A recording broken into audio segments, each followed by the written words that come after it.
Ang dami sa inyo nag-request sa review natin itong device ito, Samsung Galaxy A36. And hindi na siya brand new kasi it's in the market for quite a while already, and yung kanyang A256 is currently selling at around mga nasa 17,000 pesos. Now, for my first few day experience, okay naman kanya. Yung UI niya is okay, smooth naman ang swipe experience ko, opening apps okay, wala kang maging problema. Hindi naman sobrang nipis ang kanyang bezels, katamtaman lang.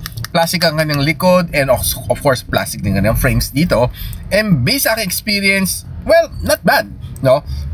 Snappy naman siya, and ito ang score na kuha ko sa kanyang Qualcomm Snapdragon 6 Gen 3, 600,000 Antutu benchmark score, which is not so bad already, di ba?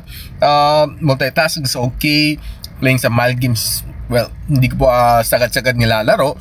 And one thing na napansin ko is yung kanyang camera, hindi ganong ka-snappy. After shifting from 1x to 2x, may konting lag, no?